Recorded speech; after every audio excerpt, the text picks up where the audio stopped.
Well, hello, cheeky. Welcome to another episode of Brett's Old Time Radio Show. We've had a nice day today. We've been garden centering today. We've put some posts on our social media, so do feel free to go and check those out if you get a minute or two. But yeah, we thought we'd go and check out some of the Christmas decorations that are sweeping the nation at the moment, and it was lovely. So a huge thank you for joining me once again for our regular late night visit to those dusty studio archives of old time radio shows right here at my little home in the southwest of the United Kingdom.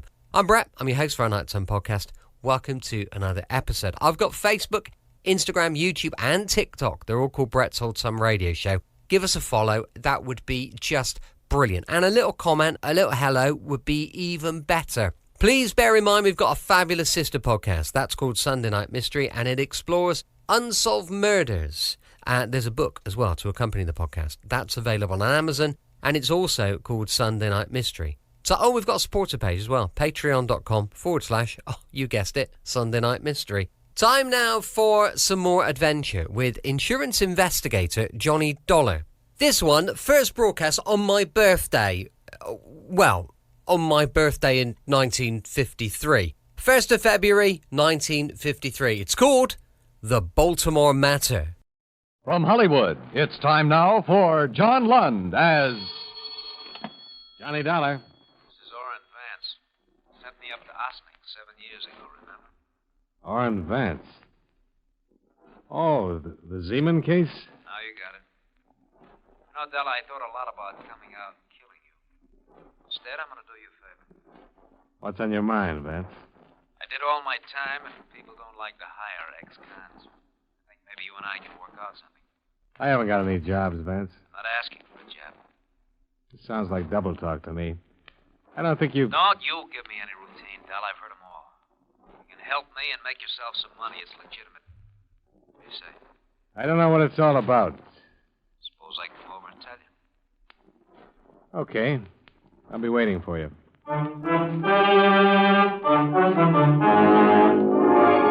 John Lund in a transcribed adventure of the man with the action-packed expense account. America's fabulous freelance insurance investigator. Yours truly, Johnny Dollar.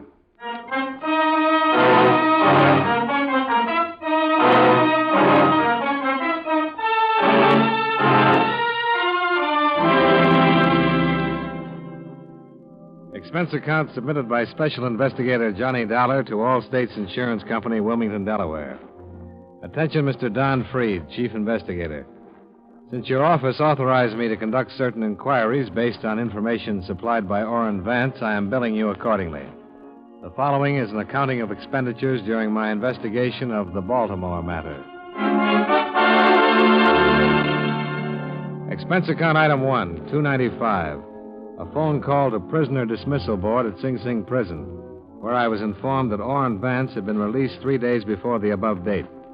He had completed 7 years of a 7 to 15-year term for grand theft. It was an unparole release.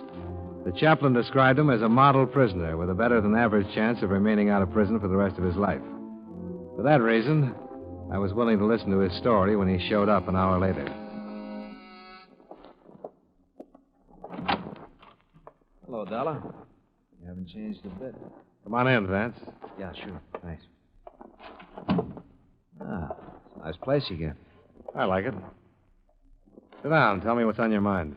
Dollar, look. Don't treat me like a con, even if I am one, huh? I'll sit down, I'll have a smoke with you, I'll talk with you. Forget the other part for a while, will you, please? Okay. Have one? Thanks.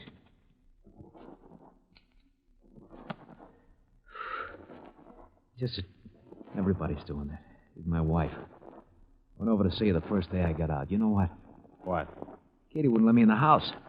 Gave me $40, told me to go out and get a decent job. Tell you, she had it all worked out. Work hard, she said.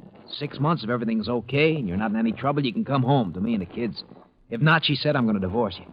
What do you want me to say? I want you to offer me a seat. Invite me to sit down.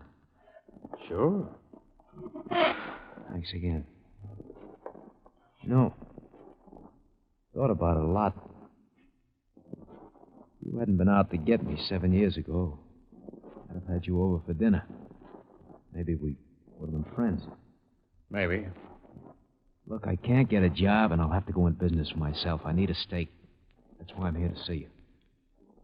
I talked to you maybe 20 times while you were working on that Zeman case, and I think I got to know you.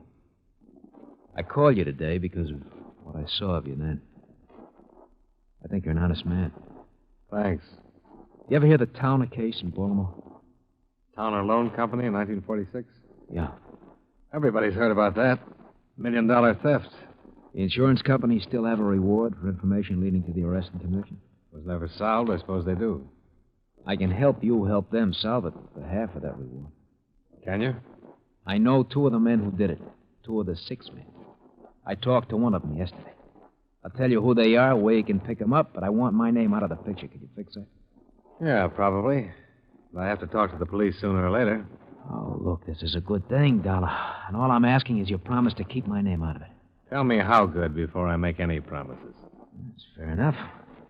They had some of the serial numbers on part of the tape. Here. This is one of the bills. Why don't you check it with them?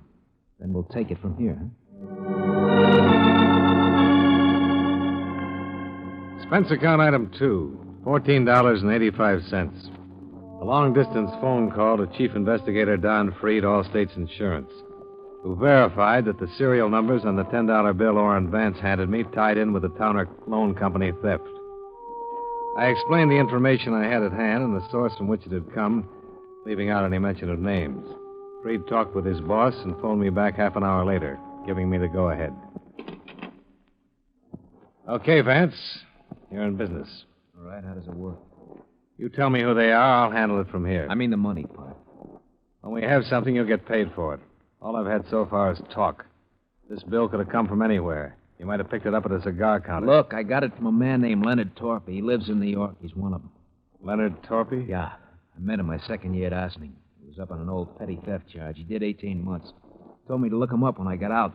Now, this part may sound crazy, but we had a few drinks together in his place yesterday. I was weeping on his shoulder about all my hard luck, and he said, "You think you got hard luck?" Well, then he marched me into the bedroom and showed me a stack of money in a bureau drawer. He said he couldn't spend it. He gave me one of the bills. Well, Must have been pretty drunk out. yeah, it was. I got to thinking about it. I checked the bill, found out it was in the Towner thing. I looked up the story on it. Torpy fits the description of one of the hold-up men right down the line. Now, we'll see. You say you know 2 of them. Who's the other one? Harold King lives in Reno, Nevada now. Runs a filling station there. He used to come see Torpy on visiting days. I saw him several times. What makes you think he had a part in the Towner thing? Just what Torpy said while he was drunk and the general description of the other hold-up men in the story. See, while Torpy was drunk, he mentioned his old partner, Harry King. Told me where he was living and so forth. Did he say anything about the holdup? No. I told you I found that part for myself. But King is the other man, I'm sure of it. King have a record? I don't know anything about him. Okay. Where'll he be? I'll phone you. 2 days be long enough? Oh, I should know something by then. Now, remember, my name's out of it. The police or anybody else. Sure. You afraid? Yeah. I'm a stool pigeon. Well, haven't you noticed? I'd noticed, and it worried me. So I followed him when he left my place. I was buying a package of cigarettes at the corner drugstore while he boarded the streetcar for downtown. I tagged along in a taxi to the main business section, watched him get off, and head for the bus terminal. I bought another package of cigarettes while he bought a one-way ticket to New York. In the half hour before departure time, I telephoned a private detective friend of mine, Pete Florian. He appeared at the bus terminal 15 minutes later. What's the rumble, Johnny? A man over there in a gray overcoat. His name's Orrin Vance. Uh-huh. He's on his way to New York right now. Maybe you better tag along, see that nobody kills him. Oh? If what he told me is true, somebody might try to do just that. Stay close till he's settled somewhere. I see. I haven't got any more to tell you, Pete, because I'm just starting to look into it. Find out where he's living there and contact me at this number. I'll let you know what to do then. All right. Anything else? Don't let him out of your sight, Pete. Expense account item 3, $100. Retainer for Private Detective Pete Florian for explained purposes. I stayed at the bus terminal long enough to watch Pete board the New York-bound bus and take a seat across the aisle from Orrin Vance. Item 4, $8.85, plane fare, Hartford to New York. Item 5, $4.50, cab fare to hotel and then to Metropolitan Police Station, where I explained my business to Lieutenant Randall. Who gave you this tip, Dollar? I'm afraid I can't tell you that, Lieutenant. Why not? Because I promised not to disclose any names. But I can tell you that the source is a man who couldn't possibly have had anything to do with the case, since he was in prison at the time of the holdup. Mm-hmm. But you want me to stick my neck out and get up a search warrant and maybe take this bird Torpy into custody on your say-so? Well, you have plenty to start with that $10 bill. Should be enough for you to look into it. That's why you looked into it? Frankly, yes. Prima facie evidence. But no name. No name. I've told you all there is to know. Believe me. Let's get busy.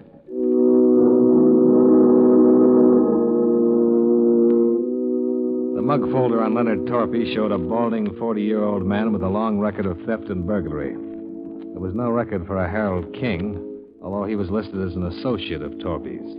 Lieutenant Randall wired Reno authorities requesting they locate King and hold him for possible questioning. Once these preliminaries were accomplished, Randall and I went out to the address Orrin Vance had given me. But this turned up a blank. The landlady informed us that Mr. Torpy had lived there, but had checked out the preceding morning. No forwarding address. The good lieutenant and I parted company outside the apartment house, and I walked back to my hotel. I was going to change clothes and grab some dinner, but the clerk waved me over to the house phone. A call had just come in. Johnny Dollar. Hi, Pete Florian, Johnny. How'd it go? When your boy got in town, I trailed him to a place on 155th Street. He's got a room with a view. He's up there now. Alone? I think so. Any visitors? No. Light went out about an hour ago. Might be sleeping. What's the number? 680. His room's in the back, first floor, number 10. Where are you? Drugstore right across the street. Expense account item 6, $160. Cab fare to the drugstore where Pete Florian was keeping a watchful eye on my nervous informer, Orrin Vance. I found the drugstore, but Pete was nowhere in sight. The girl behind the soda fountain recognized him by my description and said he'd stepped out a few minutes before. I glanced up and down the block and then spotted him standing just outside the shadow of a streetlight across the street. I walked over. Hi, Johnny. That's the room back there. Lights on? He's got a couple of visitors in there with him. Showed up about 5 minutes ago. Car? Taxi. They look like. One's thin, medium-sized, dark suit. The other's stocky, dark suit, too. Both in their early 40s. Chauffeur wears glasses. Didn't make either one. Yeah. This one of them? Let me see. Yeah, he's in there. What's his name? Leonard Torpy. We better go in. Okay.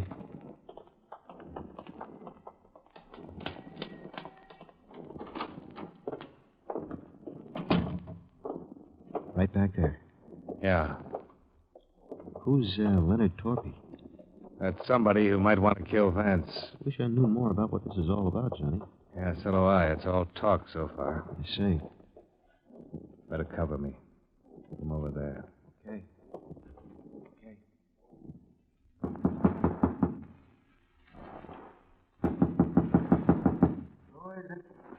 Mr. Vance? Orrin Vance? You must have the wrong number, buddy. Nobody by that name lives here. Well, are you sure? Positive. Why don't you try the manager? Well, I did. He said Mr. Vance had this room. And he's all wet. Good night. Just a minute, Torpy. What? Hey, Johnny, look out! Before I went down, I heard it go off a couple of more times. Must have been 6 inches from my head. My eyes couldn't see and my feet wouldn't move. But I could hear. It was someone very close to me. And he was dying.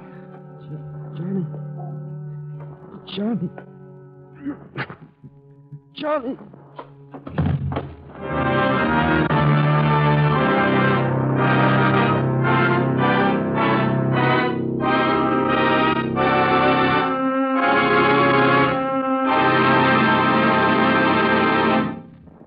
We'll return to yours truly, Johnny Dollar, in just a moment. Sign up. Enroll now. Join the 7 million strong who buy United States defense bonds through the payroll savings plan where they work. The bonds you buy help keep America strong. And now, Series E bonds earn more. They give you a quicker return on your investment. Through the payroll savings plan, you'll save the sure way, before you spend. So sign up. Invest more in United States defense bonds.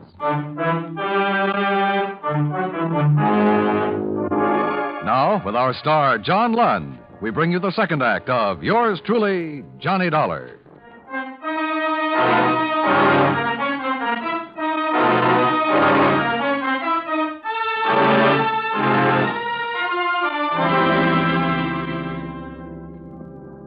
I won't talk about my operation.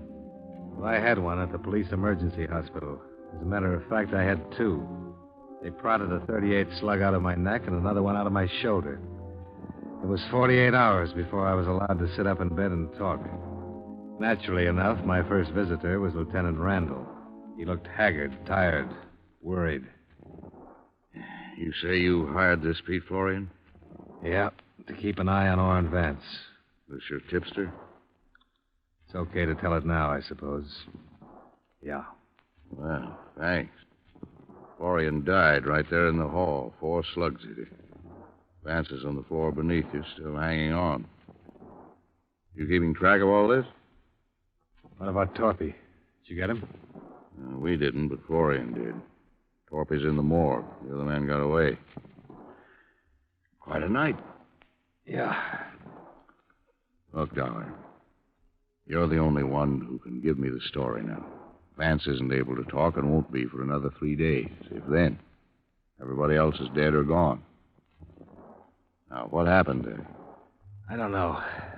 I didn't see anything, Lieutenant. I was trying to push into the room past Torpy, and the whole world caved in. Any line on the man who was with Torpy? Good descriptions, but no luck so far. He heisted a car outside Vance's place. Found it 2 hours later, no prints on it. Some blood. He might have one of Florian's slugs in him. Yeah. We gotta land that bird. Hey, you all right? I felt awful. And Lieutenant Randall left me alone for the rest of the day. At 3:30 the following day, Orrin Vance regained consciousness long enough to relate what had happened. I was wheelchaired down to his bedside. Statement enclosed. That was Harry King with Torpy. King flew here 3 days ago from Reno. He came to my place to find out what I'd done with the $10 bill Torpy gave me when he was drunk. I told him I spent it, but they didn't believe me. It was King who shot me. I've got reward money coming. I'm not gonna die. He was still hanging on 2 days later when I left the hospital. Expense account item 7, $14. Ambulance ride. From emergency hospital to my hotel. The doctors told me to take it easy for a month and I'd be all right. I had a phone call a half hour after I started to take it easy. Johnny Dollar. Are you interested in finding Harry King? Who's this? My name's Milva King. I'm Harry's wife. Oh. Do you want him or don't you? Sure. I'm at Schratt's restaurant on 42nd off Broadway. Can you meet me? Yeah. How'll I know you? You won't, but I'll know you. Your picture's been in the paper for the last 3 days.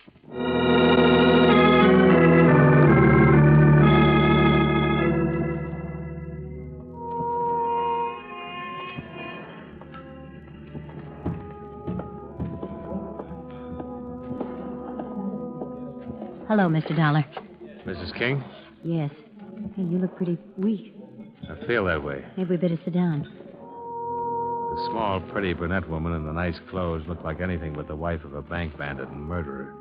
She looked more like a housewife on a shopping tour or a schoolteacher on a New York vacation. I listened while she cleared up some questions I had in mind.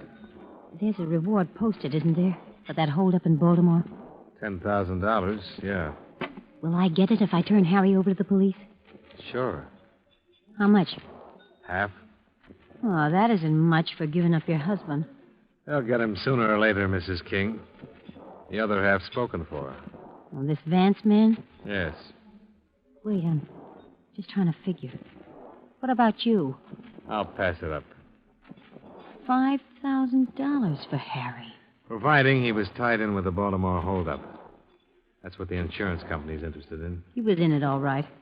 I want to get something else straight. What happens to me? What do you mean? I'm his wife.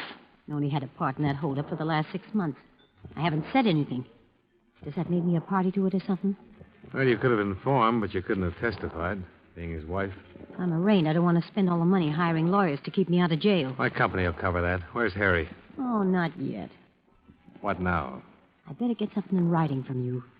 Something that says your insurance company will pay me the reward and give me help if I get in any trouble. All right, I'll talk to him. This time I'm thinking of the future. I'm going to have one once this is over. I hope so, Mrs. King. I know so, Mr. Dollar. Did Harry have money he couldn't spend, too? $45,000. Where is it? I can give you that when I give you Harry. Well, you thought of everything. I tried to. Harry and that Torpy man were fools. All they ever got out of it was the marked bills. Worthless money. You don't happen to know who the other 4 men were, do you? No. I suppose that's what you'll ask Harry when you get him. That's the idea. Poor Harry. How long will it take you to get things arranged? Not more than an hour. I can do it by phone. I'll call you. Okay.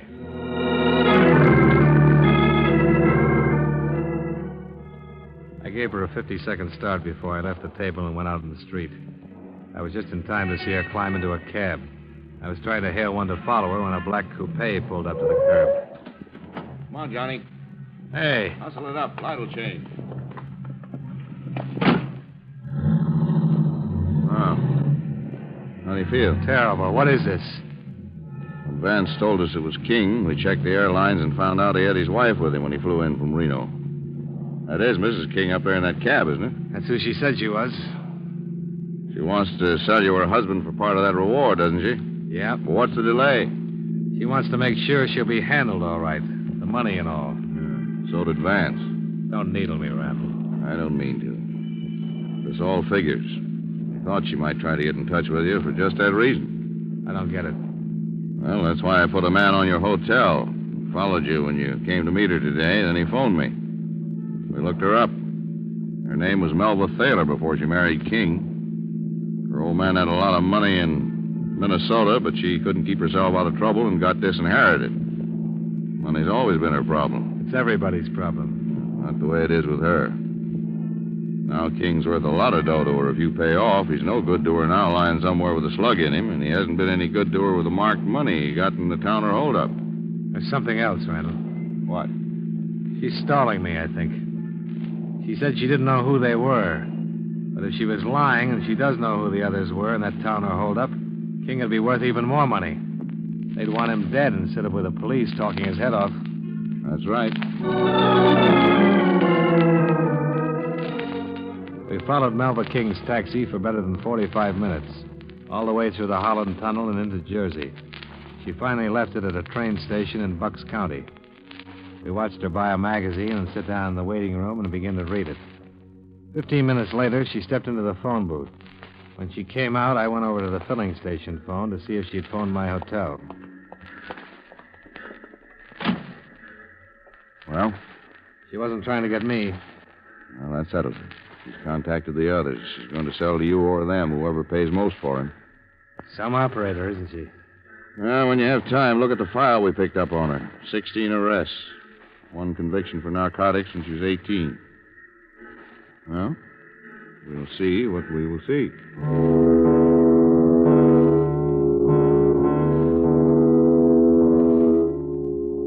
Didn't take long. When a green Cadillac pulled up at the station, Melba King stepped out on the platform and greeted the 2 men who were in it. She sat in the car with them, talked for a short time, then got back out. When the Cadillac rolled away, Lieutenant Randall was on the radio ordering a pickup. Yale, 596. I'll pick him up right away. We'll stay with her.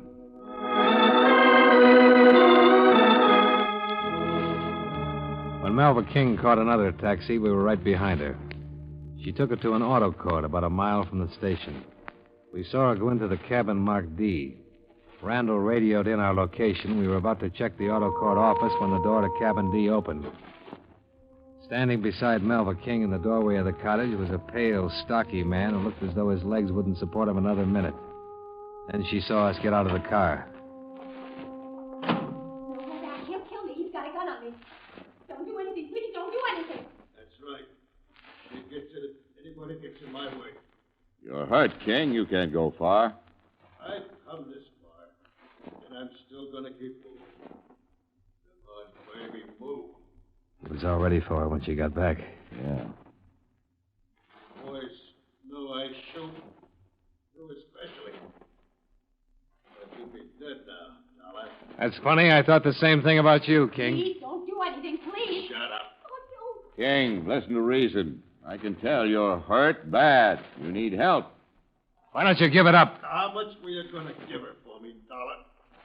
I wasn't... How much? Tell me. Half of it. Please, Harry. And how much will Woody and Al want to give me? I didn't talk to Oh, you. yes, you did. I passed out this morning. You got real busy. How much, baby? Oh, don't. You're dying on your feet, King. Yeah? Well, that's a good place to die. On your feet.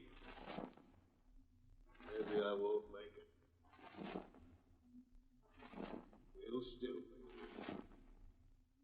This is gonna hurt. No. Harry, please. No! Yell if you want to. King, don't add another one to the...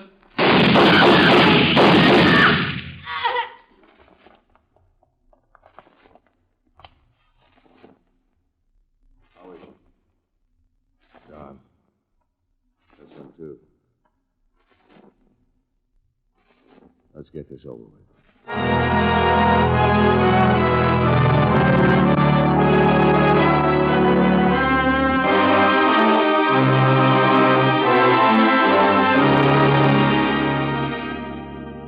Expense account, item 8. Same as item 2. Transportation back to Hartford. Item 9, $85. Doctor bills. Item 10, miscellaneous. $48 while in New York. Expense account total, $294.60.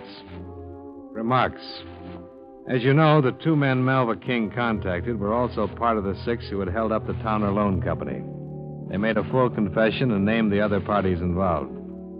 As far as the reward money goes, I think Orrin Vance deserves his $5,000. And I think Pete Florian's widow deserves my $5,000. Yours truly, Johnny Dollar. Welcome back. Hope you enjoyed our latest adventure with insurance investigator Johnny Dollar, and more adventure tomorrow with the man called X, going live at 5 p.m. UK time. Now, as I mentioned earlier, we've got a supporter page at patreon.com/Sunday Night Mystery. Thanks for listening. I'll be with you 7 days a week, each and every week, and I'll see you tomorrow on Brett's Old Time Radio Show. Love you. Bye.